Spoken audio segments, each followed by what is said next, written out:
رحم اللہ من قرأ سورۃ الفاتحہ۔ بسم اللہ الرحمن الرحیم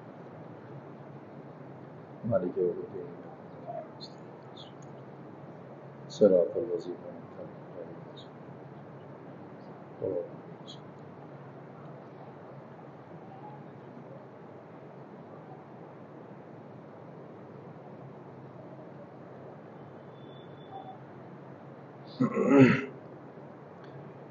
حسبنا اللہ ونعم الوکیل، نعم المولا ونعم النصیر۔ ماشاء اللہ حول ولا قوۃ الا باللہ العلی العظیم۔ اعوذ باللہ السمیع العلیم من الشیطان الرجیم۔ بسم اللہ الرحمن الرحیم۔ الحمد للہ رب العالمین، والعاقبۃ للمتقین، والجنۃ للمؤمنین، والجہنم للکافرین، ثم الصلاۃ والسلام علی نبی الکریم، محبوب رب المشرقین والمغربین، جد الحسن والحسین، ابی الزہراء وابی القاسم محمد،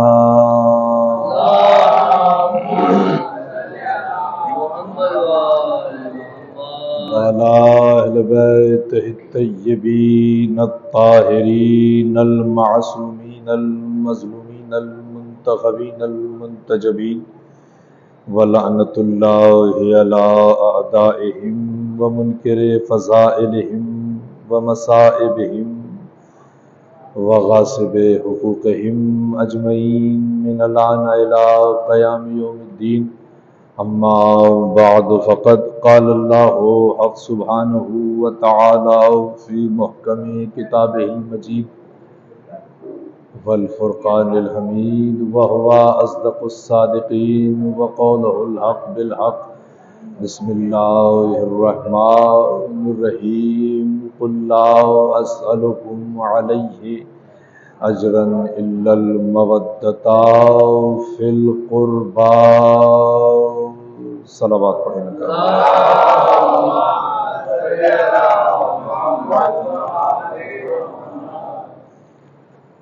حاضرین گرامی منزلت، سامعین ایمان و بصیرت،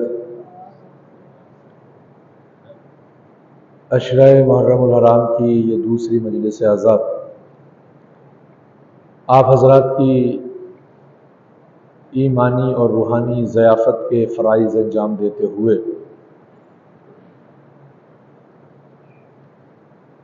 اس کائنات میں سب سے بڑے کلام اور سب سے بہتر اور برتر کلام کلام اللہ کے ایک سورے کی مشہور و معروف آیت جسے آیت مودت کہتے ہیں، اس کو تلاوت کرنے کے بعد تقاضائے اجر رسالت کو عنوان کلام اور موضوع سخن قرار دیتے ہوئے آپ حضرات کی بارگاہ میں حاضر ہوں تاکہ کچھ اہم گزارشات و معروضات اور حقائق و معارف آپ کی خدمت میں پیش کیے جا سکیں۔ مسلسل مجلسیں ہو رہی ہیں صبح سے، اور رات کے پہر تک الحمدللہ مجلسوں کا سلسلہ رہتا ہے، اور میری بھی بلا فصل یہ دوسری مجلس مغرب سے پہلے اور پھر یہ مغرب کے بعد۔ دعا ہے پروردگار عالم سے، میں 2 مجلسیں پڑھ رہا ہوں اور آپ 6 7 8 مجلسیں جو ہے وہ سماعت کر رہے ہیں۔ مولا آپ کے حوصلے کو پروان چڑھائے اور آپ کو مزید ہمت عطا کرے کہ زیادہ سے زیادہ فرش عزائے حسین پر آپ کی ہم سب کی حاضری ہو سکے۔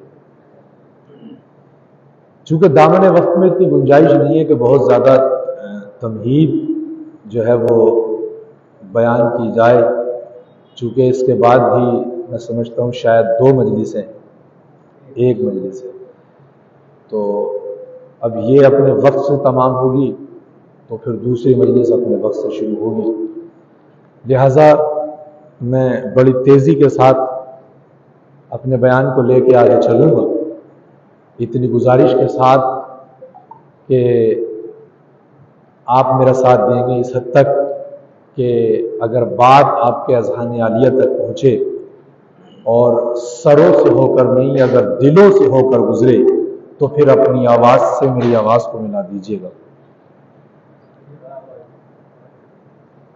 گفتگو ابھی تک کی اس تناظر میں ہوئی ہے کہ کائنات میں واحد ہستی ہے جناب فاطمہ زہرا کی لخت جگر بیٹی حضرت زینب کبریٰ سلام اللہ علیہا،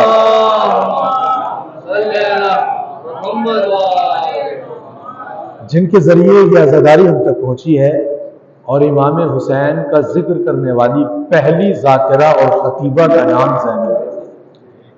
اگر زینب نہ ہوتی تو یہ کربلا ہم تک نہ پہنچتی، اگر زینب نہ ہوتی تو امام حسین کے ساتھ کیا ہوا ہے یہ ہمیں کوئی بتانے والا نہ تھا، اگر زینب نہ ہوتی تو یزید کے کارناموں کو کوئی بتانے والا نہ تھا، اگر زینب نہ ہوتی تو نفاق اور باطل کے چہرے سے کوئی نقاب ہٹانے والا نہ ہوتا۔ مولا آپ کو سلامت رکھے، بہت خوبصورت سن رہے ہیں، اور اس مجلس میں کسی بھی طرح سے ایمانداری سے آپ یقین فرمائیے میں تعداد کو لے کر بالکل بھی خائف نہیں ہوں۔ تعداد کو لے کر گھبراتے ڈرتے وہ ہیں کہ جن کا تعلق ہمیشہ بھاری بھرکم تعداد سے رہا ہو، ہمارا تعلق اس حسین سے ہے جس نے تعداد کو ٹھکرا دیا۔ سننے والا ایک ہو تو لاکھوں پر بھاری ہوتا ہے، نہ سننے والے 1.25 لاکھ ہو، غدیر کا میدان ہو تو بخل بخل کہہ کر بھول جاتے ہیں۔ ایک صلوات پڑھیں محمد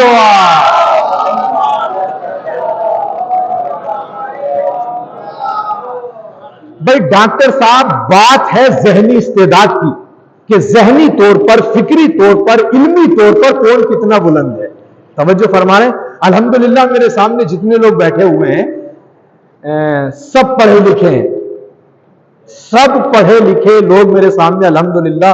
حسب توفیق ضروری نہیں ہے کہ تعلیم مدرسوں میں، دانشگاہوں میں، یونیورسٹیز میں حاصل کی جائے، جو بزرگوں سے آپ سیکھتے ہیں وہ بھی علم ہے، جو ماں باپ سے آپ نے جانا ہے وہ بھی علم ہے۔ اہل بیت کا چاہنے والا، یہ میں آپ کو خوش نہیں کر رہا ہوں، یہ حقیقت اور روایت بیان کر رہا ہوں، اہل بیت کا چاہنے والا ان پڑھ ہو سکتا ہے، جاہل نہیں ہوتا، اس لیے کہ جب زمانے کے نبی سے معلوم کیا گیا یا رسول اللہ عالم کسے کہتے ہیں اور جاہل کسے کہتے ہیں، تو رسول گرامی اسلام نے فرمایا کہ ہزاروں سینکڑوں کتابیں پڑھنے والا عالم نہیں ہوتا، جاہل وہ ہوتا ہے جسے ہم محمد و آل محمد کی معرفت نہ ہو، جسے ہماری معرفت نہ ہو وہ جاہل ہوتا ہے۔ الحمدللہ حسب توفیق، حسب سعادت، یہاں ایک بشر ایسا ہے کہ جسے اہل بیت کی معرفت حاصل ہے۔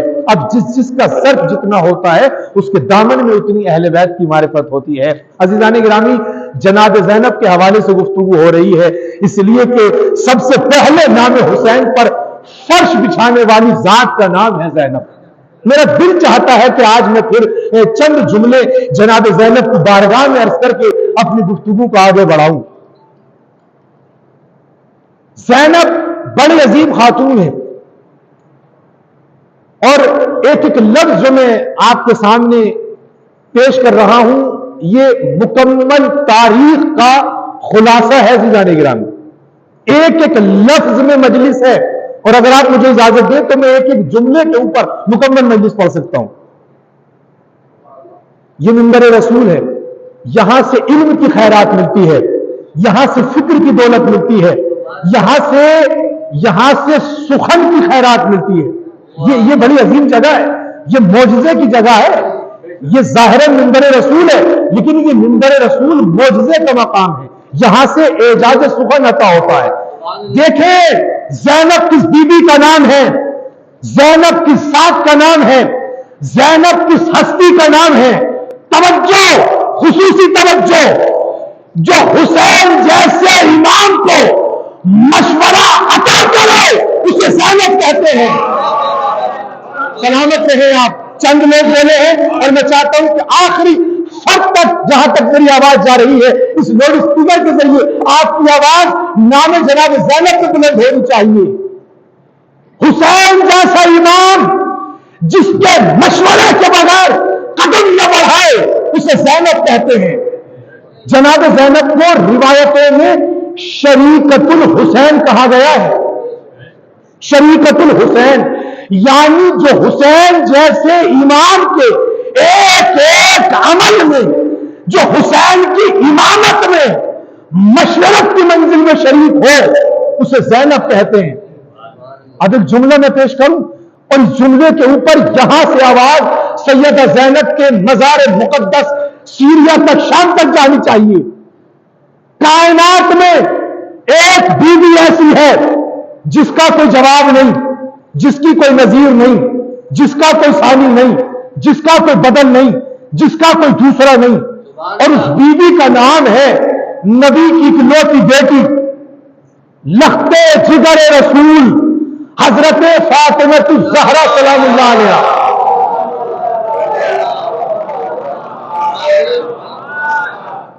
بی بی فاطمہ زہرا کی ذات وہ ذات ہے کہ جو دنیا کے اندر روزے اول سے ازل سے قیامت تک کوئی بیوی بھی جناب فاطمہ زہرا کی مثال نہیں ہے. مگر اگر کوئی بیوی زہرا کے بعد ثانیہ زہرا بنی ہے اسے زینب کہتے ہیں. اور ہم معجزے کا جملہ تو میں اب پڑھنے جا رہا ہوں جس جملے کی تمہید ہے یہ جملہ.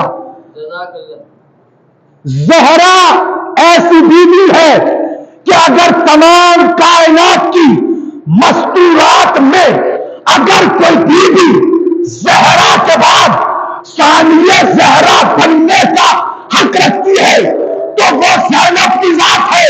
مگر آپ غور کریں زہرا کے بعد ثانیہ زہرا زینب بنی ہے مگر زینب اس بیوی کا نام ہے کہ زینب کے بعد کوئی ثانیہ زینب نہ بنی. میں کیا پیش کر رہا ہوں؟ محسوس کر رہے ہیں آپ؟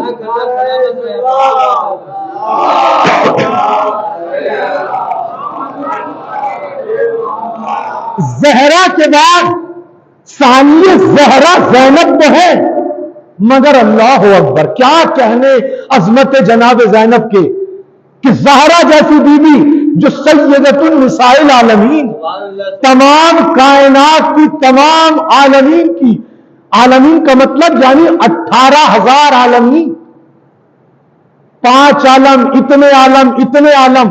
مگر جب سورہ الحمد کی تفسیر آپ پڑھیں گے تو عالمین کی تفسیر کا مطلب یہ ہے یعنی 18,000 عالم. ہم یہ سمجھتے ہیں کہ 7 طبق نیچے زمین کے، 7 طبق آسمان کے اوپر، 14 نہیں ہے. عزیزان گرامی، مفسرین نے لکھا، ہمارے اکابرین نے لکھا، ہمارے علماء نے لکھا، محدثین نے لکھا کہ عالمین سے مراد 18,000 عالم ہے. یہ جو دنیا میں ہم جس یونیورس میں ہم زندگی گزار رہے ہیں یہ ایک عالم ہے. ایسے 18,000 عالم ہے. تمام ان عالمین کی عورتوں کی سردار ہے جناب زہرا. اتنی فضیلت کے بعد بھی زہرا کے بعد ثانیہ زہرا زینب ہے. مگر بی بی آپ کی دہلیز کو سلام، آپ کی چوکھٹ پہ سجدہ، آپ کی عظمتوں کا اعتراف کرتے ہوئے ہم سب سلام عقیدت پیش کر رہے ہیں کہ زہرا کے بعد ثانیہ زہرا آپ ہیں. مگر آپ کا مرتبہ یہ ہے کہ کوئی بی بی زینب کے بعد ثانیہ زینب نہیں بن سکتی. یہ جناب زینب کا مقام ہے، یہ جناب زینب کا مرتبہ ہے. زینب کس بیوی کا نام ہے؟ زینب کس خاتون کا نام ہے؟ بڑی توجہ فرمائیں. اللہ کی زبان کو، بڑی توجہ، اللہ کی زبان کو، اور ایک ایک لفظ حدیث کی روشنی میں ہے. اللہ کی زبان کو علی کہتے ہیں، لسان اللہ، سب مانتے ہیں، تسلیم کرتے ہیں کہ علی کی زبان اللہ کی زبان ہے، علی لسان اللہ کے درجے پر فائز ہے۔ میں جملہ پیش کیے دیتا ہوں، جو اللہ کی زبان ہو اسے علی کہتے ہیں، اور شام کے دربار میں دیکھو جو اللہ کی زبان ہو اسے علی کہتے ہیں، جو علی کی زبان ہو اسے زینب کہتے ہیں۔ میں نے یہ سلامت رکھے، اتنی ہی بلند سلامت رکھے آخری آخری تک۔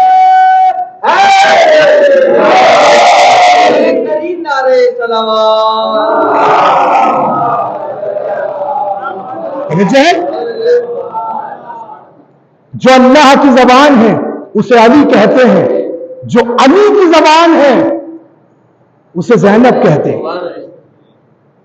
کسی بشر میں اتنی مجال نہیں ہے جو قیامت تک عظمت جناب زینب کو بیان کر سکے۔ اس بی بی کا نام ہے جناب زینب۔ آپ دیکھیں کس انداز سے علی کے لہجے میں بی بی نے شام میں خطاب کیا ہے۔ علامہ آیت اللہ جزائری نے اپنی کتاب خصائص الزینبیہ میں لکھا ہے کہ آپ کے القاب میں سے ایک لقب ہے آپ کا کفیلۃ السجاد۔ کیا لقب ہے آپ کا؟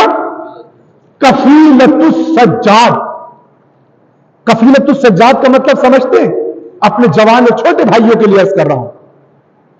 کفیلۃ السجاد کا مطلب یہ ہے کہ جو جناب سید سجاد کی کفالت اختیار کرے، جو جناب سید سجاد جیسے امام کی حفاظت کرے اسے زینب کہتے ہیں۔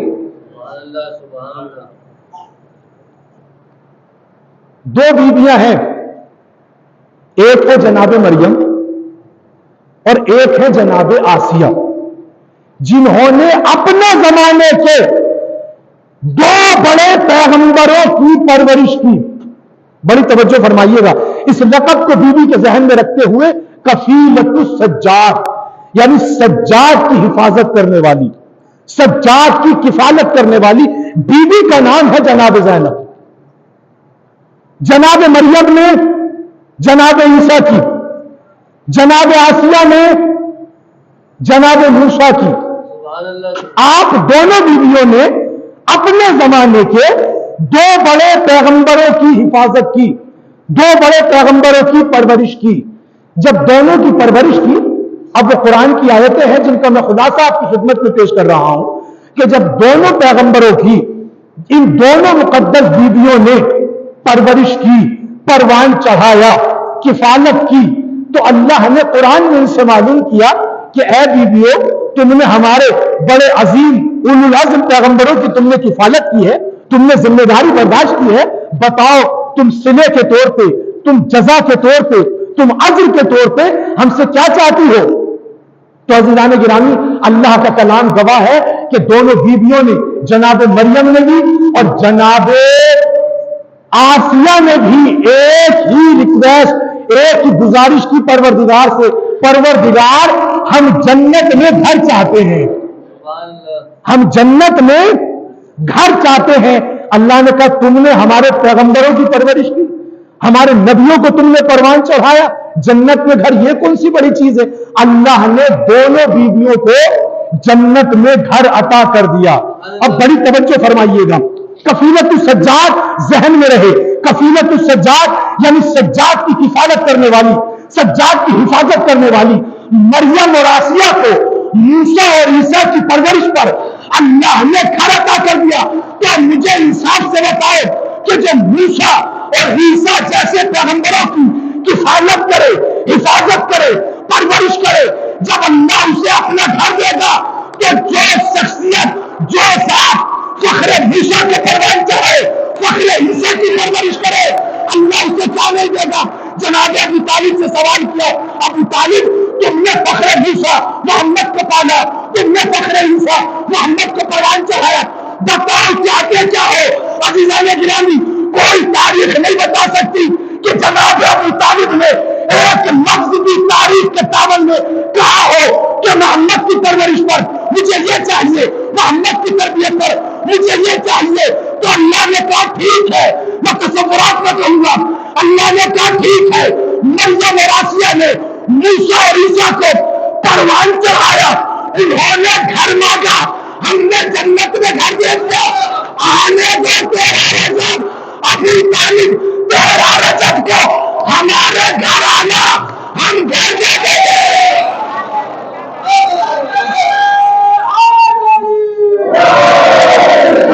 سلامت رہے گا بابا، بلند ترین نعرے سلام۔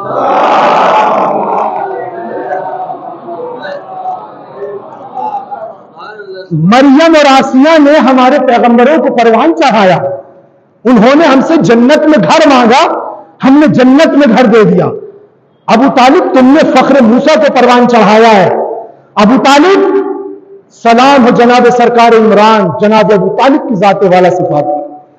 تعجب ہوتا ہے کچھ لوگ جناب ابو طالب کو کافر کہتے ہیں، جناب ابو طالب کو کافر سمجھتے ہیں، مگر اللہ کی قسم، اس منبر رسول کی قسم، ہم کبھی بھی جناب ابو طالب کے ایمان کو ثابت نہیں کرتے۔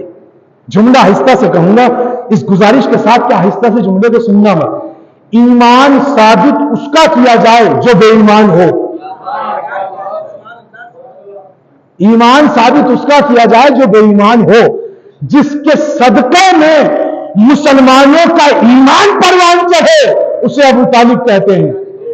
دنیا تو بھی کتنی عجیب ہے، ماننے پہ آ جائے تو خائن کو امین، غاصب کو غنی اور بزدل کو دھنی مان لیتی ہے، اور ضد پر اڑ جائے تو کل ایمان کے باپ کا ایمان بھی مشکوک نظر آنے لگتا ہے۔ ایک صلوات تو ہے محمد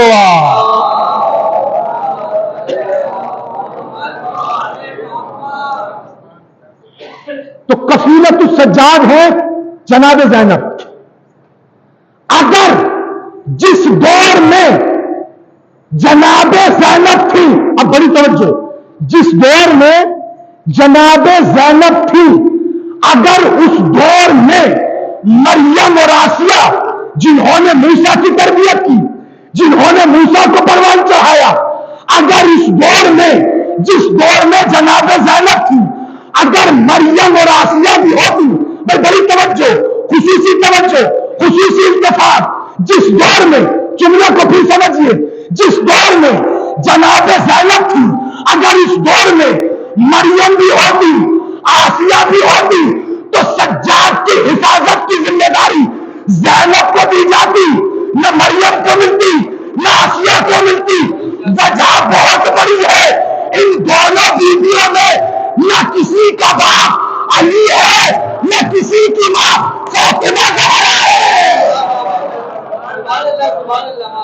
صلوات پہ ہے محمد۔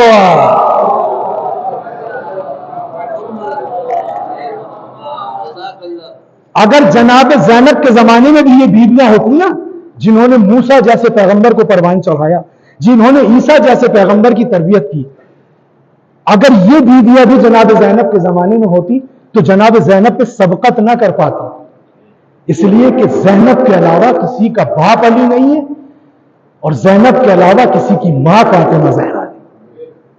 یہ شرف جناب زینب کا ہے، یہ مرتبہ جناب زینب کا ہے، یہ فضیلت جناب زینب کی ہے۔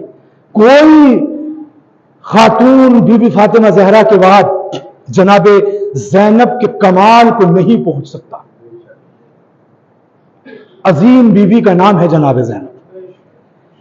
جس وقت دربار یزید میں یزید نے سوال کیا، ابن زیاد تم کربلا سے ہو کر آئے ہو، کربلا کا معرکہ گزر چکا، کربلا کا واقعہ بیت چکا، ہمارا اتنا بڑا لشکر تھا، ذرا ہمارے لشکر کی کچھ تعریف تو سناؤ، ہمارے لشکر کے کچھ واقعات تو بتاؤ، اتنا لاکھوں کا لشکر تھا ہمارا، ہمارے لاکھوں کے لشکر نے کیا کیا؟ اب سنیے، ابن زیاد نے ایک جملہ کہا، ابن زیاد نے ایک جملہ کہا کہ لشکر کی تعریف، اور کربلا میں جتنی فوج حسین کے خلاف گئی تھی، ان سب حالات کی خبر عمر سعد سنائے گا۔ یزید نے کہا ابن زیاد سے، ابن زیاد نے کہا عمر سعد سے، عمر سعد اتنا بڑا لشکر ہم نے تمہیں دے کر کربلا میں بھیجا تھا، ذرا ہمارے لشکر نے جو جنگ کی ہے اس کے حالات بتاؤ۔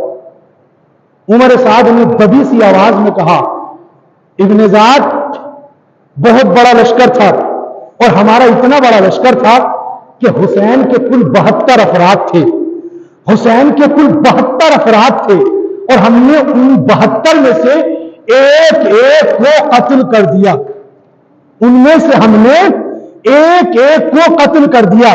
جب عمر سعد اس انداز سے بتا رہا تھا نا کہ حسین کے 72 میں سے ایک ایک کو ہم نے قتل کر دیا، اب اس کے بعد یزید نے کہا ذرا زینب سے پوچھو کہ یہ حسین کے لشکر کی خبر سنائے، حسین کے لشکر نے کیا کیا۔ عزیزان گرامی، جناب زینب اپنے مقام سے گویا ہوئی اور گویا ہونے کے بعد کہتی ہیں ابن زیاد پہلے تو جھوٹے کو خاموش کر، پہلے جھوٹے کو خاموش کر اور سن عمر سعد کیا بتائے گا، کس نے کسے مارا، کس نے کتنے مارے، میں بتاؤں گی کہ کس نے کس کو مارا اور کس نے کتنے مارے۔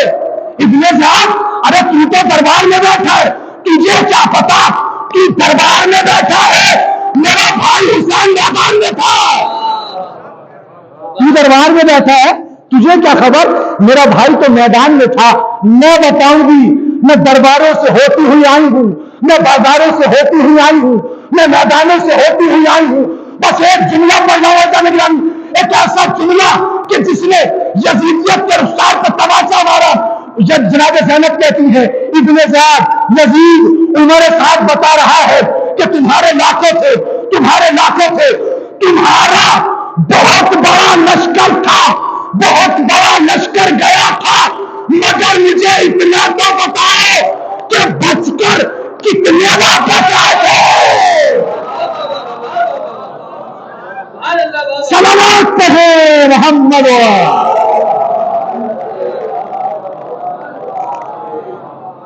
ارے گئے تو بہت تھے، لشکر تو بہت بڑا گیا تھا، مگر بچ کر کتنے آئے تھے؟ اس حوالے سے کبھی غور کیا؟ کربلا میں جو 90 کلو میٹر کے آس پاس کا ڈسٹینس ہے، دوری ہے، مسافت ہے کوفے کی، کربلا سے، جس وقت جناب امام حسین نے کربلا کے میدان میں جنگ کی ہے نا، تو یہ تو تاریخ میں ہے، مقاتل میں ہے، روایتوں میں ہے کہ کوفے کی دیواروں سے ٹکرا دیا ہے لشکر یزید کو۔ ابن زیاد تیرا لشکر تو بہت گیا تھا، مگر یہ بتا کہ بچ کے واپس کتنے آئے تھے؟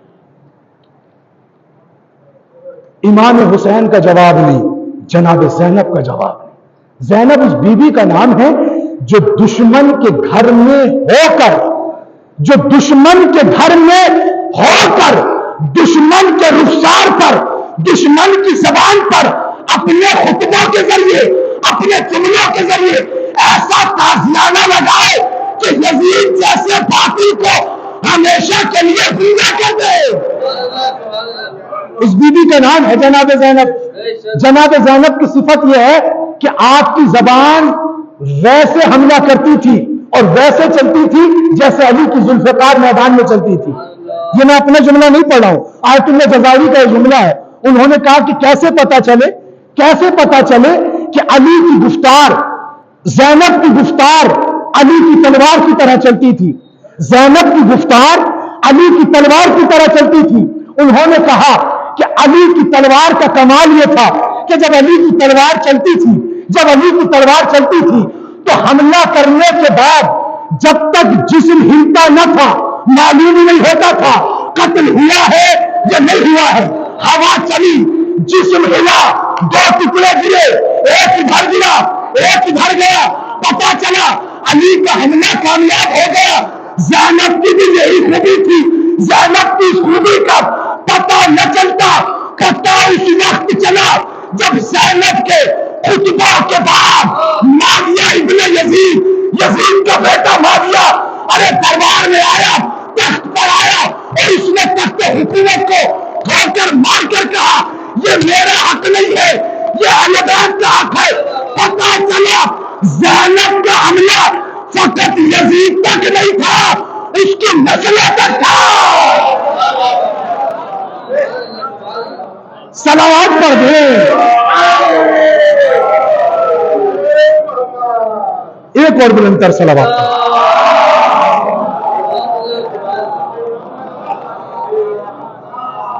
جس طریقے سے علی کی تلوار کا یہ انداز تھا کہ جب تک جسم زمین پہ گرتا نہیں تھا معلوم نہیں ہوتا تھا، اتنی تیزی کے ساتھ چلتی تھی علی کی تلوار.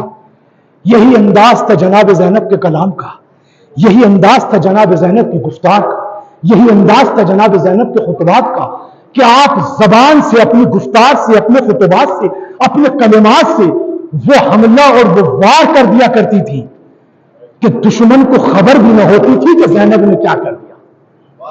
اور یہ زینب کے خطبوں کا، جملوں کا، اور ان خطبوں اور جملوں کی صورت میں حملوں کا اثر تھا کہ جو یزید اپنے آپ کو تخت خلافت کا بادشاہ سمجھ رہا تھا، جب اس کا بیٹا آیا ہے نا تو زینب کے خطبے کا اثر یہ تھا کہ بیٹے نے تخت کو ٹھوکر مار دی. یہ معجزہ ہے جناب زینب. جناب زینب کے سامنے کہا، بس آخری جملے یہاں سے ربط مسائل ہو جاؤں گا. جناب زینب سے کہا کہ کیا تم نے نہیں دیکھا کہ تمہارے ساتھ تمہارے اللہ نے کیا سلوک کیا ہے، تمہارے ساتھ کیا برتاؤ کیا ہے؟ دیکھو اللہ نے تمہیں کیسے رسوا کر دیا. نعوذ باللہ. ظالم اپنے ظلم کو اللہ کا عمل بتا رہا تھا کہ جو تمہارے ساتھ یہ ہوا ہے در حقیقت یزید نے کیا ہے، مگر اپنے ظلم کو اور اپنے عمل کو اللہ کی طرف نسبت دے رہا تھا. اور بتاؤ تو صحیح زینب، تم نے اپنے خدا کو کیسا پایا اور تم نے کربلا میں کیا دیکھا؟ ایک جملہ، اگرچہ گفتگو جناب زینب کی بڑی طولانی ہے، مگر کل کے خطاب کے لیے میں اس جملے کو آج یہاں پہ بنا اور بنیاد قرار دے کر اپنی بات کو تمام کر رہا ہوں. دیکھیے، جس وقت آپ کے اوپر مصیبتیں پڑیں، پریشانیاں ہوں، تو وہ ایسی منزل ہوتی ہے عزیزان گرامی جہاں بڑا بڑا صبر کرنے والا صبر کا دامن چھوڑ دیتا ہے، صبر کا دامن چھوڑ دیتا ہے اور ناشکری کے عالم میں اپنی زبان سے کفریہ کلمات کہہ دیتا ہے، بیجا اور ناروا جملے کہہ دیتا ہے. مثال کے طور پر یہ بارشوں کے دن ہیں، یہ نزول رحمت کے دن ہیں. ہماری کھیتی کو، ہماری کاشتکاری کو، ہماری زمینوں کو بہت زیادہ پانی کی ضرورت نہیں ہے، لیکن مسلسل برسات ہو، مسلسل بارشیں ہو جائیں، اور بارش اور برسات اتنی ہو کہ کھیتیں تباہ ہو جائیں، کھلیان تباہ ہو جائیں، جنگل برباد ہو جائیں، سب کچھ پانی پانی ہو جائے. وہ فرما رہے ہیں تو ایسی صورت میں جو نا عاقبت اندیش اور جن کے پاس بصیرت نہیں ہے، جن کے پاس معرفت نہیں ہے، وہ یہاں ناشکری جیسی مصیبت میں گرفتار ہو جاتے ہیں اور وہ ایسے جملے کہہ دیتے ہیں، ارے اللہ نے تو ہمیں برباد کر دیا، ہم تو کہیں پہ نہ رہے، ہماری کھیتی برباد ہو گئی، ہماری کھیتی تباہ ہو گئی، ہماری زمینیں کاشت کے قابل نہ رہی، جو ہم نے اگایا تھا، جو ہم نے لگایا تھا، اب وہ کچھ بھی پھل دینے کے قابل نہ رہا. اس انداز سے ہو جاتے ہیں.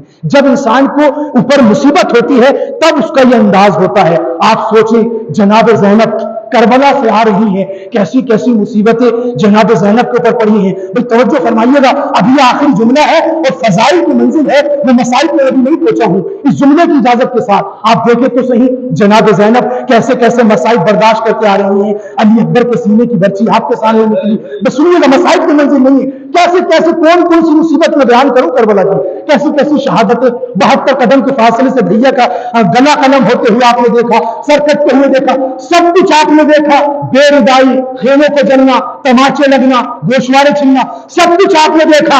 اس کے بعد یزید کے دربار میں ہے. اب جناب زینب کے حوصلے کو سلام کریے گا، جناب زینب کی ہمت اور آپ کی عظمت کو سلام عقیدت کیجیے گا. عزیزان گرامی، ایسے حالات میں یزید نے کہا، دیکھو تو صحیح تمہارے ساتھ تمہارے رب نے کیا کیا ہے، تمہارے ساتھ تمہارے اللہ نے کتنا برا کیا ہے. بتاؤ تو صحیح، تم نے کربلا میں اپنے خدا سے کیسا پایا، تم نے کربلا میں کیا دیکھا. جناب زینب نے ایسا تنبان شکن جواب دیا، یزید خاموش ہو کر آ گیا، ایک لفظ بھی نہیں بولا. جناب زینب نے کہا، ما رائے تو اللہ جمیلا، ارے میں نے کربلا میں خوبصورتی کے علاوہ کچھ بھی نہیں دیکھا۔ تو کیا سمجھ رہا ہے؟ تو کیا سمجھ رہا ہے کہ تو اپنے ظلم کو، اپنی بربریت کو، اپنے تشدد کو ہمارے اوپر حمل کر رہا ہے، اللہ سے نسبت دے رہا ہے؟ تو دیکھنا کہ کتنے دردناک عذاب میں تو مبتلا ہوگا۔ اور خبردار، میں جو کربلا سے گزر کے آئی ہوں، میں جو کربلا سے ہو کر آئی ہوں، میرے ساتھ کچھ غلط نہیں ہوا۔ میں نے تو کربلا میں خوبصورتی ہی خوبصورتی دیکھی، ما رأیت الا جمیلا۔ میں نے کربلا میں کچھ بھی نہ دیکھا، جو بھی دیکھا بس خوبصورتی ہی خوبصورتی دیکھی۔ اب وہ خوبصورتی کیا ہے؟ کس کس زاویے کی خوبصورتی ہے، کس کس عنوان کی خوبصورتی ہے، اور وہ خوبصورتی ہے کیا؟ ہم تو یہ دیکھتے ہیں کہ کربلا میں بھوک ہے، پیاس ہے، تڑپ ہے، غربت ہے، مسافرت ہے، یہ ساری چیزیں ہیں، پانی کی بندش ہے، وغیرہ وغیرہ۔ لیکن جناب زینب کہہ رہی ہیں کہ کربلا میں ہم نے خوبصورتی کے علاوہ کچھ نہ دیکھا۔ اب میں کل بیان کروں گا کہ وہ کون کون سی خوبصورتی ہے جس کی طرف جناب زینب کہہ رہی ہیں کہ میں نے کربلا میں خوبصورتی کے علاوہ کچھ نہ دیکھا۔ کربلا میں خوبصورتی کے علاوہ کچھ نہ دیکھا، انشاءاللہ کل بیان کریں گے وہ کون سی خوبصورتی تھی جس کے لیے جناب زینب نے کہا۔ آج 2 محرم الحرام ہے اور 3 محرم کی شب لگ گئی ہے، اور یہ جو 2 محرم ہے نا، تو آج کے دن کی تاریخ یہ ہے کہ حسین کربلا کے میدان میں وارد ہو چکے ہیں۔ امام حسین اپنے اصحاب و انصار اور مخدرات عصمت و طہارت کے ساتھ آپ زمین کربلا پر پہنچ چکے ہیں، اور امام حسین کا کربلا میں پہنچنا آسان نہیں ہے۔ زنگران میں کل تفصیل سے بیان کروں گا وہ کون کون سی خوبصورتیاں ہیں جن کے لیے جناب زینب نے کہا ہے۔ امام حسین کربلا میں پہنچے ہیں، بڑے راز ہے اس میں جو انشاءاللہ کل بیان کیے جائیں۔ کربلا میں یوں ہی نہیں پہنچ گئے، 28 رجب کو آپ چلے ہیں، 2 محرم کو آپ پہنچے ہیں، 6 مہینے میں آپ پہنچ رہے ہیں، 1 مہینے سے زیادہ کا سفر نہیں ہے۔ یہ سب ساری تفصیلات انشاءاللہ کل بیان کریں گے۔ امام کے ایک ایک عمل میں، ایک ایک قدم میں حکمتوں کے خزانے ہیں، فلسفے ہیں امام حسین کے اقدامات میں۔ اور جب مدینے سے چلے ہیں تو عجیب شان سے چلے ہیں۔ جب حسین نے مدینہ چھوڑا ہے تو یوں ہی نہیں چھوڑ دیا، بلکہ زینب کے اس ماجائے حسین نے اس انداز سے مدینہ چھوڑا کہ وہ یزید جو یہ کہہ رہا تھا کہ آسمان کی طرف سے نہ کوئی وحی آئی ہے نہ کوئی خبر آئی ہے، یہ رسالت تو بنی ہاشم کا کھیل ہے، یہ رسالت تو ایک تماشا ہے، امام حسین نے اس کی زبان کو لگام لگائی اور امام نے فرمایا خبردار، رسالت ایک حقیقت ہے، وحی اللہ کا پیغام ہے، دین محمدی ایک ابدیت رکھنے والی حقیقت کا نام ہے جسے مٹایا نہیں جا سکتا۔ اس دین کی خاطر میرے آباء و اجداد نے بڑی زحمتیں برداشت کی۔ یزید دین کو مٹانا چاہتا تھا، یزید شریعت کو پامال کرنا چاہتا تھا۔ امام حسین نے کیا کہا؟ یہ دین اتنی آسانی سے نہیں مٹ سکتا۔ اس دین کی خاطر ہمارے جو بزرگ ہیں، جو ہمارے آباء و اجداد ہیں، انہوں نے کیسے کیسے مصائب برداشت کیے ہیں، اس دین کی خاطر آپ رونے کے لیے آمادہ ہیں۔ 2 محرم آج ہو چکی ہے، 3 محرم کی شب لگ گئی ہے، اب زیادہ دنوں کا مہمان نہیں ہے ہمارا ملک۔ بس ہزاروں تصور کرو اور تصورات کی وادی میں ایک لمحے کے لیے اپنے آپ کو ذرا مدینے لے جاؤ۔ بھئی یہ کربلا کے دن ہے، بس ایک لمحے کے لیے میں آپ کو مدینے لے کر جانا چاہتا ہوں۔ اگر تصور کرو گے تو بڑا گریہ کرو گے، اور انسان جب تک تصورات میں نہیں جاتا ہے نا، جب تک تصورات میں نہیں جاتا ہے، حق کے گریہ ادا نہیں ہوتا ہے۔ عزادارو، یہ امام حسین کا کربلا کا معجزہ ہے کہ آج ہزاروں سال کے بعد بھی، آج سینکڑوں سال کے بعد بھی جب امام حسین کی مصیبت کو بیان کیا جاتا ہے تو حسین کے عزادار، سرور کے ماتمدار، عباس کے علمبردار سب اس انداز سے گریہ کرتے ہیں جیسے یہ کل کا غم ہو، یہ بہت تازہ غم ہو۔ یہ غم حسین کا معجزہ ہے، یہ شرف، یہ مرتبہ کسی اور غم کو نصیب نہیں ہوا ہے۔ امام حسین نے کیا کہا؟ یزید تو دین مٹانا چاہتا ہے؟ خبردار، تیرے بس کی بات نہیں ہے کہ تو میرے نانا کے دین کو مٹائے۔ اس دین کی خاطر میرے نانا کو کانٹوں پر چلنا پڑا ہے، اس دین کی خاطر میرے بابا علی کا سر شگاف کا ہوا ہے، لہٰذا یہ ممکن نہیں ہے کہ دین مٹ جائے اور حسین تماشائی بن کے تماشا دیکھتا رہے۔ اور جزاک اللہ، تمہاری صورتیں رونے والی ہو گئی، تمہاری آوازیں بلند ہونے لگی، تمہارے آنکھوں میں آنسوؤں نے دستک دے دی ہے۔ کوئی اپنے آنسوؤں کو نہ روکنا، اس لیے کہ حسین کی دکھیاری ماں اس عزاخانے میں آ گئی ہے۔ ارے کون میرے بیٹے کا، میرے ماجائے کا ماتمدار ہے؟ کون میرے سرور کا عزادار ہے جو میرے رومان کو اپنے آنسوؤں سے بھرے گا؟ لہٰذا زہرا کو مایوس نہ جانے دینا۔ بہت بڑی مجلس ہے عزادارو، 2 محرم ہے۔ امام نے کہا ارے اس دین کی خاطر اما زہرا کا پہلو شکستہ ہوا ہے، اس دین کی خاطر بھیا حسن کو زہر دغا پینا پڑا ہے، بھلا یہ دین مٹ جائے اور حسین دیکھتا رہے؟ یہ ممکن نہیں ہے۔ عزادارو، قربانی کا عزم لے کر اٹھے حسین، قربانی کا حوصلہ لے کر اٹھے حسین، اور آنے کے بعد آپ یوں ہی مدینے سے نہیں آ گئے، نانا کی قبر پہ گئے، مزار رسول پہ گئے، جانے کے بعد کہا السلام علیک یا رسول اللہ، السلام علیک یا نبی اللہ، السلام علیک یا حبیب اللہ۔ اے حبیب خدا، آپ پر میرا سلام، اے رسول خدا، آپ پر میرا سلام، اے نبی خدا، آپ پر میرا سلام۔ ارے میرے نانا، ارے میرا سلام قبول کیجیے۔ نانا، آپ کا حسین مدینہ چھوڑ رہا ہے، نانا اب یہ حسین ارے دوبارہ مدینہ نہ آئے گا۔ جزاک اللہ، نانا حسین کا سلام قبول کیجیے۔ نانا اب یہ حسین ارے دوبارہ آپ کے مرکز پہ چراغاں کرنے نہ آئے گا۔ نانا اب اس حسین کو آپ کی قبر کی مجاوری نصیب نہ ہوگی۔ میرے نانا میرا سلام قبول کیجیے۔ نانا ارے میرا دل دکھ رہا ہے، نانا آپ کا یہ نواسا مدینہ چھوڑ رہا ہے، نانا میرا دل آ رہا ہے کہ میں آپ کو نہ چھوڑوں، مگر نانا کیا کروں، مجبور ہوں۔